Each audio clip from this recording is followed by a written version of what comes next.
Hi, and welcome back. Today is part, I don't know, 850 on this M&A Outdoors or Outfitters knife. It'd be a Colorado Trapper style knife. Okay, once a antlered handle, they sent me the antler and I've worked it down and got it. They ordered the knife out of 01 steel. Nothing wrong with 01 steel. It's tool steel. It's good. I like it. I use it. So, but it's a fickle mistress. So you got to learn to play with it and get it just within its parameters. Well, I didn't get this within its parameters. The knife is nice enough. Shape's good. Everything. A jimping. Good belly on it, good sway back, you know, everything. Work on it just fine. Well, I got to sanding on it, running it up through the grits on the belt there, and lo and behold, what did I dipped it down in the water? Didn't get it hot. It didn't overheat. I didn't overheat it with the belt. I already had it heat treated. I actually had it heat treated already, and I was doing some final grinding before I tempered it, and I eased it down there. I took a pass on the belt beside your hair, put it in the water, pulled it out, wiped it off, looked at it. Lo and behold, I got to see what every knife maker dreads seeing. One of the 2 or 3 things that we really dread on seeing is a crack. A stress riser crack, evidently, right here in the Ricasso area. I don't know if you can see it. I've marked it with magic marker there last couple of days. But anyway, there's a little crack right through there. And it actually is not coming out of the corner. It's coming just about a 1/2 millimeter below it and running over. It's about 1/2 inch long, you know, 12-13 millimeters over. And it's through both sides. So, that being said, guess where this one goes? I thought about cutting it down. I went ahead and tempered it and got it tempered down, but I thought that I might just accidentally just cut it down and make just a little shop knife to have around here. But then I realized I got plenty of shop knives. So, anyway, so that was blade 1. I did say blade 1. Well, blade 2. Got shining it up, but that and sanding it down there. This is just off a belt, you know, nice. And I pulled it out of the water. It didn't overheat, nothing like that. Just one pass and then dip it, then come back out and wipe it off with your hand and look at it. Well, what did I see? I actually seen crazy, and it's just little micro cracks everywhere. So I bumped it on steel. I just took it and bumped it, and the shark come by and took a bite out of it. And it's got great old big crumbly grains in it. It'd probably shatter some more if I was to hit it again, but I'm not going to. So I got it overheated. Now, I found out why I overheated it. That I did. Pays to look in your forge every once in a while. The tube that I have, the 2x3 by 1/4 inch or 3/16 steel channel that or box tube that I have in there, so I can heat treat. So come down, heat that, and let the convection go into it. Nope. It used to work like that. But what got this was what the little 2 inches wide that it is out the top. It's got a hole in it this big around now. Blows right straight down in there, and I didn't see it. I mean, I was I was looking at this end of it, make sure it didn't burn the tang, cause anyway, wound up burning the tip of this thing. So that was after the fact. So that was life 2. So we had a stress riser crack, we had overheating crazing. Now we got number 3, or 3, and she wants a Kydex sheath and all this stuff with it, which is no problem with that. And going to use her antler that they provided. Right there, it's more of a pistol grip style, you know. That's where it feels good in my hand. Now, like I said, my hand is my hand. Her hand, I hope to God, works out as good as mine does. But anyway, so now this is blade 3. It turned out fantastic. I hit my parameters. It done everything just like it's supposed to. I mean, she wants it to, a satin finish, but the thing about this, I have to polish it up kind of. 01's got its own little grain to it and everything, and so what I'm going to do is I'm going to polish it up. I'm going to glue it up, then I'm going to polish it after I get it all together, because it gets a brass guard. I'm going to polish the brass guard, but I'm not going to go over polished with it. I'm just going to then take some 400 sandpaper and go right there and just kind of just pull it out and satin it off right there. And so anyway, I've not touched it off of a wet rock or anything yet. It's just been on the hand sanding, so it's not, it will cut you in a couple of areas there. Right here where it starts in this belly right here, right in this area right here, it will cut you bad. But anyway, I've got a little sock I'm going to put on it and protect it while I put the guard on it and everything. I'm going to tape this on there, and then I'll get everything done, and then I got to mix everything up and glue it. Then after it sets, I'm going to drill it. Even though this is hard,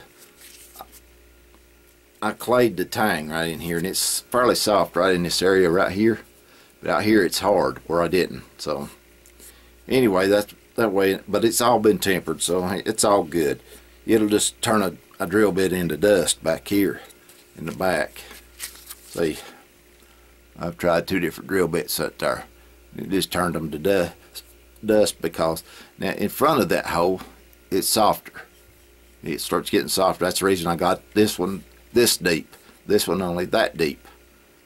So, and I put little teeth, mechanical teeth on there to help hold it in there with the epoxy. So I get it. I've got the blade, I got a brass spacer that needs some more work done to it. I have got some water buffalo horn as a spacer right there, just to make sure everything's okay with it, and give it more of a glue area. And I don't really have to do anything to it, because all it's going to do is be cut with the antler handle. So I can do that even after it's there. I can just take my knife and stick on it and it'll come off. So I'll tape it up. That's the reason I'll polish the guard last, because I've got a little work to do around under it, and any scratches that I have to take a little stick and sand out, then I can buff over here on the buffing wheel. I can get in there to do that and everything. I'm not going to post this video till I'm going to go ahead and make it, so I'm not going to post it till after she gets it and everything. Be after Christmas. I'll do something different in between. I've got another one of these Colorado trappers to do. This was $10.95, so yeah, me and 10.95 is good. So we kind of know what the other one wants. Hopefully we do, unless it's screwed up, unless I screw it up. But anyway, with that, and so here's the, like I said, here's this. It had a big old brow tine on it right here, and you know, it'd be sitting there like this on its head, and it was thick, and the brow tine was coming up here like this, and this was probably this wide right here. So I had to cut all that down. It's not going to be, it's not going to be the same color or anything, but I'm trying to rub my hands on it and trying to get all the colors kind of blended in. I've got a brass brush here. I'm going to do a little brass brushing on it. What did I do with it? I just had it. There it is. I just got it. So I'm just going to clean this up a little bit with a brass brush, and then I might rub a little, just rub a little bit of some. I've got some walnut hulls over there soaking in some acetane, so I might be able to just do that on there, kind of give it just a little bit of color. But it'll darken up on its own if you don't do anything else with it. Just handling it will do that. And the color is mainly from dried blood that's on it, because antler is a living, it's bone, it's a living thing. The fastest growing bone anywhere is an antler, and all the little gnarly spots and everything is capillaries for the velvet to grow. It's like our skin and muscle over a bone on our leg or arm or anywhere really, and it grows real fast. That's the reason it's got a real pethy inside, unlike us. That's where you make your red blood cells from. I think it's from the marrow. So anyway, and so I'm gonna put one brass pin in it right about here after I get it all done, said and everything. And I bedded the tang, and yes, I did. I've checked it. I keep working it down till it fits in here just like it's supposed to. Since I've already got it drilled and got it turned straight in your hand and everything else like that. Then I decided, well, you know, I put a paw print in most every knife that I make. So I use my little mosaic pen as a calling card, or as a whatever stick. This same thing as DBK, just put the paw print in there. But I also made this.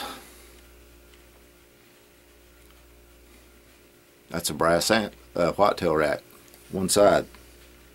I do that from time to time, and I don't know where it's at.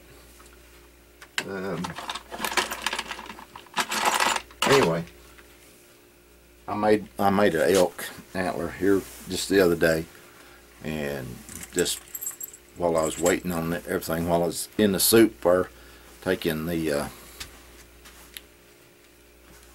dry ice, letting it do its thing, I just had a little time there to kill, so I just went ahead and done it. So anyway, I'm going to try to get this up, and I said I will not post this till that, but I've had a week and everything. Well, if you've been following me on Instagram, you can tell my belt sander took a poo, and so that left me without one. Luckily, well, I had my little Harbor Freight 1x30, and so I got it out and I tried it. It don't have enough power anymore. It's just, I hadn't used it in a while, so it just, every time you touch it with metal, it'd stop. So anyway, I thought it was a motor. I pulled the motor off. I couldn't stop the motor. I jammed it, had it down there, and I took a stick and tried to stop it. It wouldn't stop. So, well, nothing wrong with the motor. I said, well, okay, it's got to be a bearing then. So I took a bearing. I took it apart and checked the bearings, and sure enough, I had one locked down. I mean, it's locked down as tight as it could be. Okay. Didn't have a puller to pull the pulley off of it. Couldn't find one. I got one. I got three somewhere. Okay, so I called my brother and he come up. He said, yeah, I got a pulley, but it's a bearing puller. Said it's one of them split ones that goes behind it. I said, well, maybe that'll work. Up here, and his wouldn't even start behind it. That's too thick. So I did find my wheel puller, my little 3-jaw wheel puller. I did find it finally. So I pulled it off. This is my 1x42. It's a Sears Craftsman. Okay.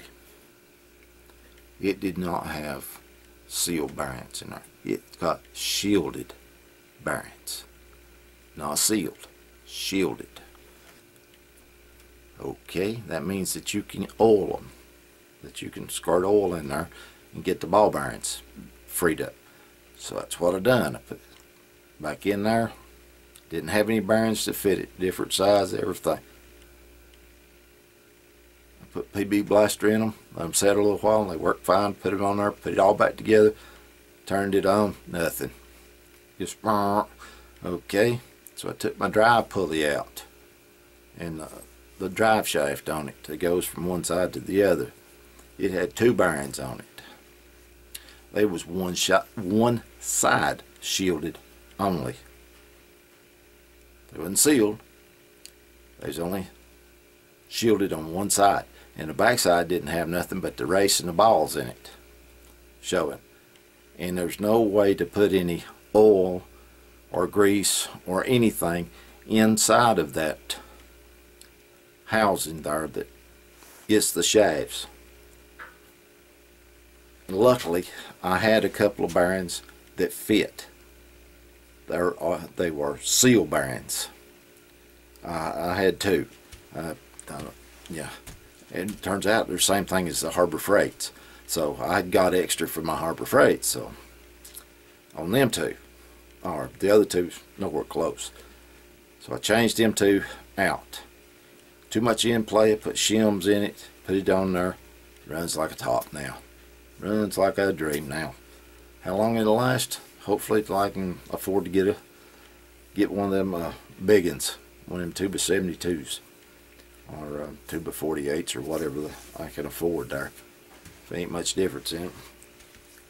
Probably be the 2x72 because the belts last so much longer because they get going. They have time to cool off so they don't just drag everything out. So anyway, I'm going to ramble on. I've got a little bit more work to do before I glue it up. And I'm going to use the, well, not that one. I'm going to use on the, I've posted the monkey tool. The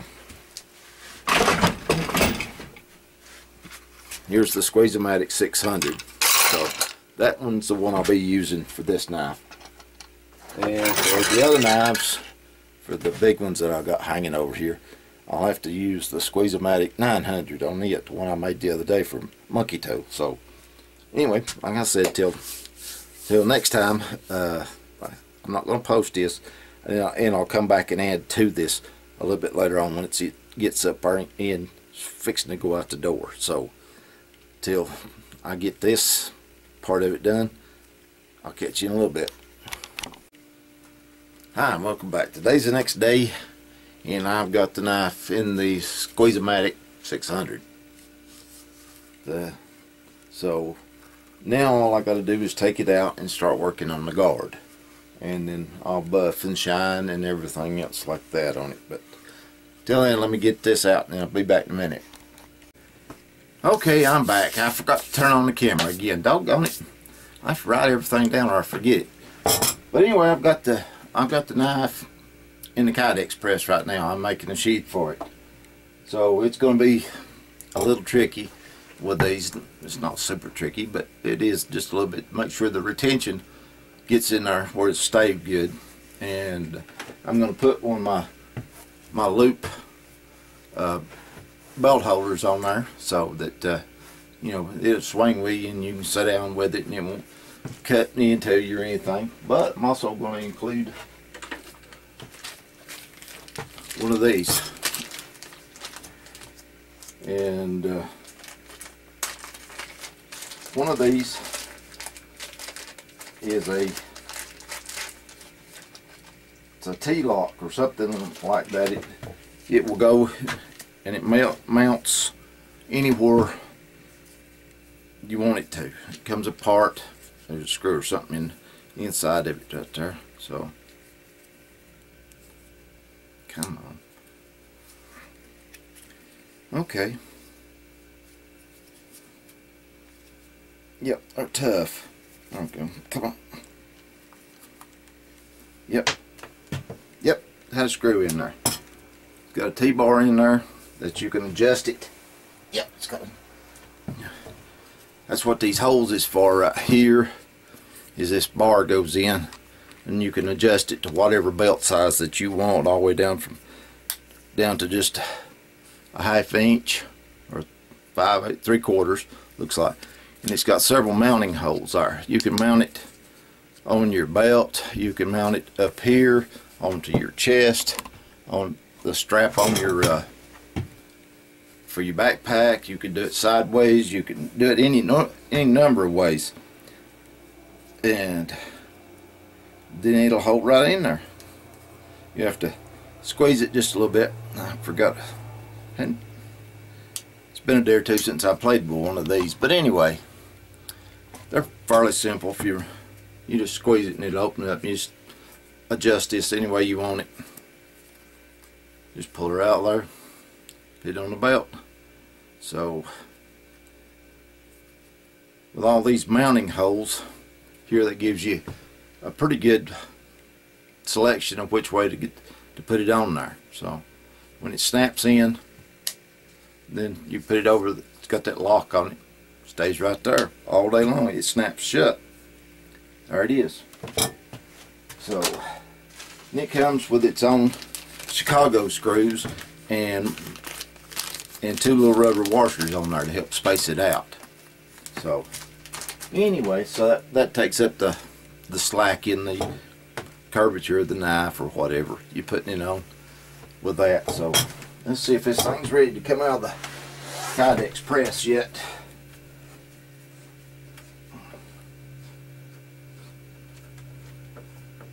My temper never tried to die on me the other day. Oh, so there we go, it fell out. Still warm. Okay.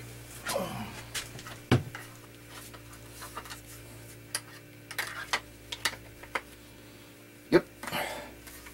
Right there. Got it in there. That's what she wants, is a OD green. So with that, it will stay right there, and it's got a, I'll flatten that out just a little bit right in there later on. I'll heat it up with the heat gun and do that, but right now it looks like it's do pretty good. So all I have to do is put it in there, and yes, I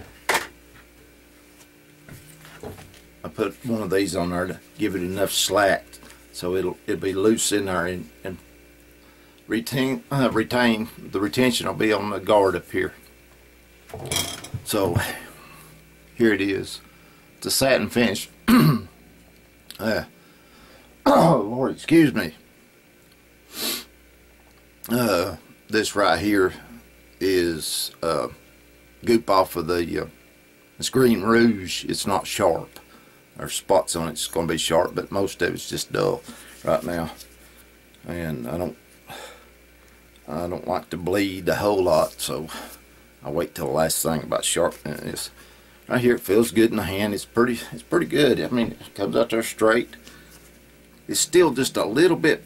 I got big old man hands, extra large hands, so if she's got large hands or medium size hands, then this will fit her real good and everything. And you can choke up on it. I like that. The curve fits right in the palm of your hand right there. You can choke up on it, and you can go up, down, or any way you need to, or you can hack with it. Or I went my drill bit. It's alright. So, but right there, and I've triangled out, not triangled, I'll get this right in a week or 2 or 10 days or something.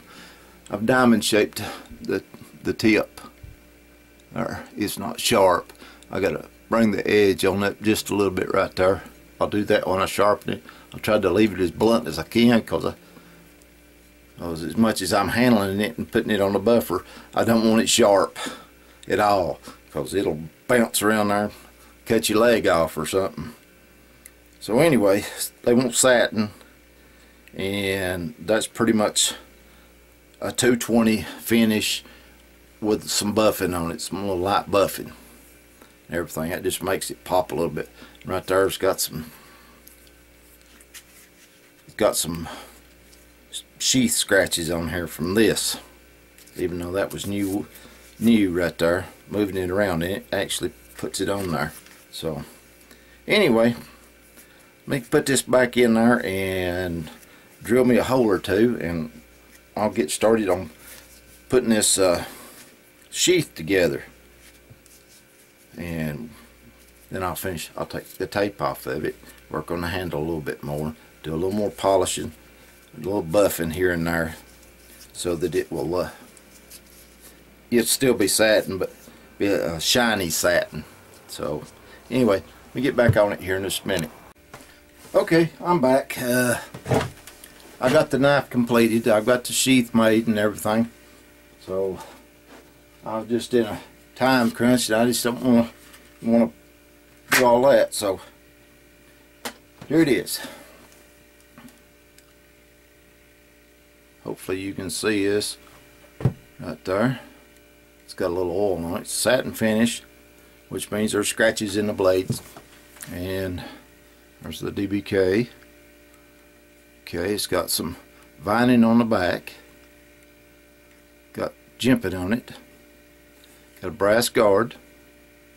Got a brass pin that I kind of flattened out in there. Put it in there and drove it in there. Flattened it out a little bit.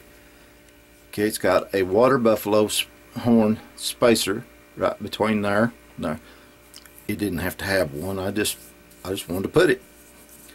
Okay, in the back of it, it's got my DBK paw print, and there's brass deer antler that I made there in the back of this. Fits good in your hand, where it does mine, and everything. So if her hands are smaller than mine, it'll be perfect for her then, because I can get a good grip on it and do whatever I need to with it. And it's sharp.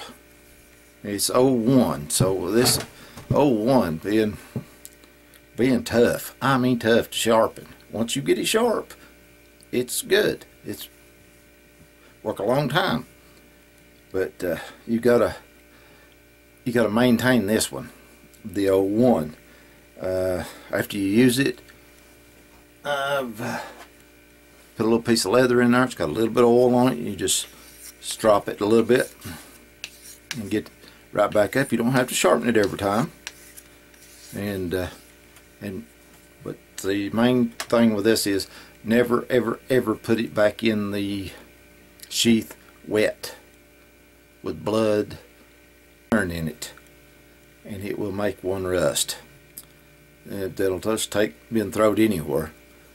But at that being said, with this is 01. This one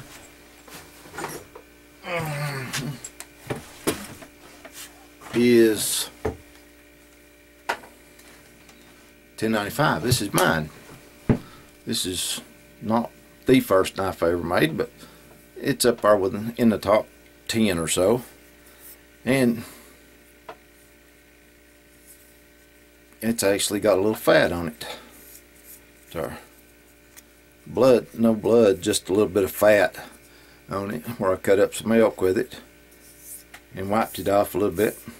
But there's no rust on it. This is 1095 dipped in ferric chloride. And I take care of it. I sharpen it when it needs it, use it when I got it, and wipe it off and put it back in the sheath and go right on. Now, but when it gets down and dirty, when you clean a knife and you want to put it up, my suggestion is first clean with soap and water, just mild soap, in water. It don't matter if it's stainless steel or whatever else, or high carbon or whatever. Any knife, when you get done using it, and you're going to put it away for a while, and wash it with soap and water, mild soap water.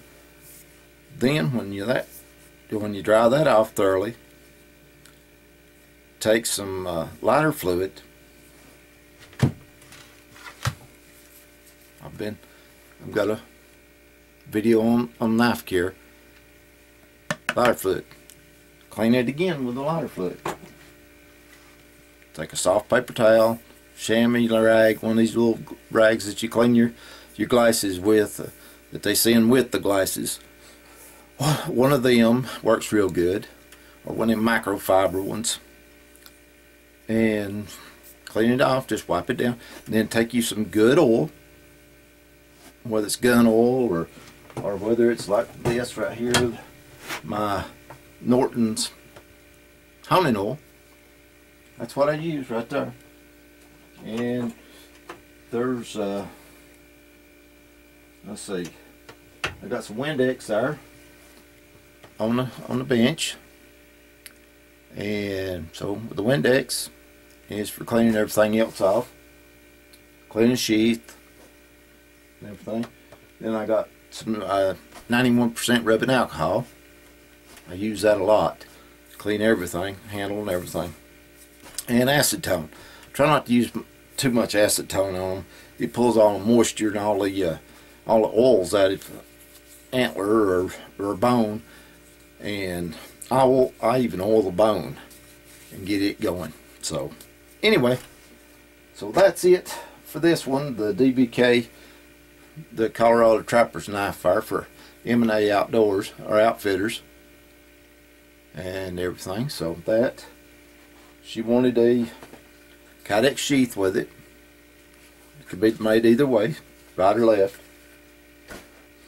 One of these right here, T-locks, for putting it anywhere you want to on you.